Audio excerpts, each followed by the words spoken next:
Like کریں، subscribe کیجیے، bell icon کو دبائیں تاکہ ہماری ویڈیو سب سے پہلے آپ کے پاس پہنچ سکے۔ صدیق اکبر نے وصیت کی تھی، بڑا لمبا واقعہ ہے، بار بار عرض کر چکا، اس کی طرف نہیں جاتا۔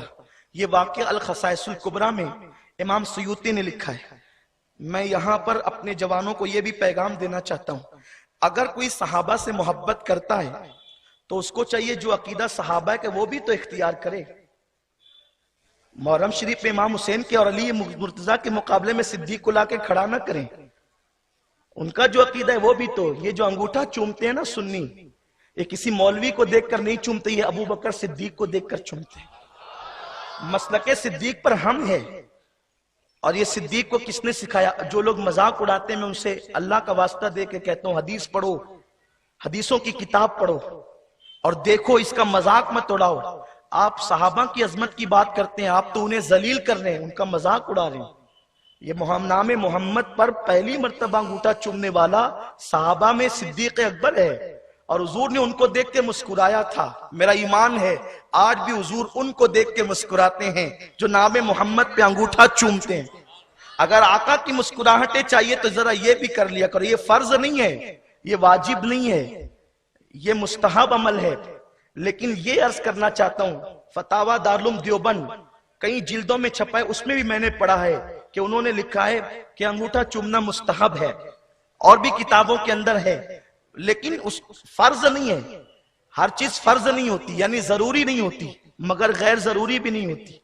بیٹے کو چومنا فرض نہیں ہے چومنا فرض کسی حدیث سے، لیکن محبت مجبور کرتی ہے چومنے پر۔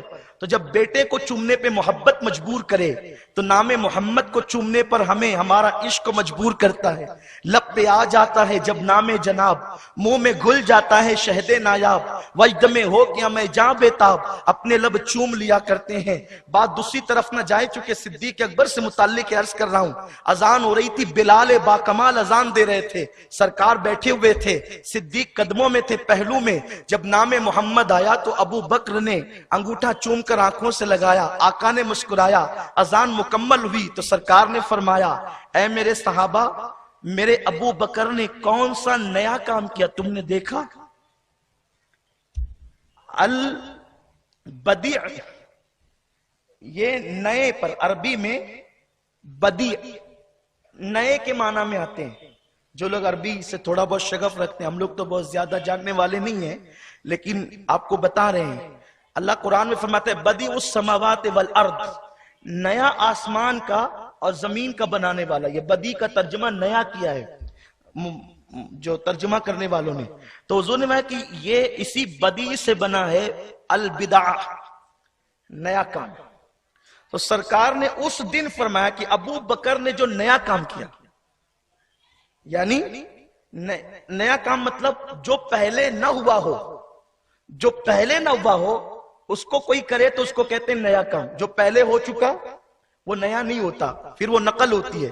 تو صدیق سے پہلے اس امت میں، اس امت کی بات کر رہا ہوں، صدیق سے پہلے اس امت میں کسی نے انگوٹھا نہیں چوما تھا، لیکن جب امت محمدیہ میں پہلی بار صدیق نے انگوٹھا چوما تو آقا نے کہا یہ جو نیا کام، بہبالا منیر العین فی تقبیل ابہامین، پہلی مرتبہ صدیق نے جب انگوٹھا، یہ نیا کام جو ابو بکر نے کیا تم نے دیکھا؟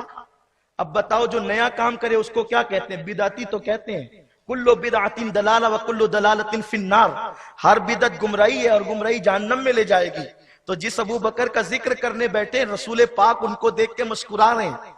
اگر حضور غضبناک ہوتے تو کوئی اور تصویر بنتی، لیکن یہاں تو مسکرا کے کہتے ہیں جو نیا کام اس نے کیا تم نے دیکھا؟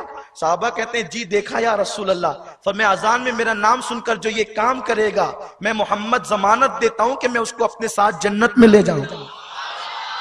اور آج تک صدیق کی یہ سنت جاری ہے، اور پھر بہت سی احادیث اس پر آئی ہے، اگرچہ وہ احادیث ضعیف ہے لیکن فضائل اعمال میں ضعیف حدیثیں مقبول ہے۔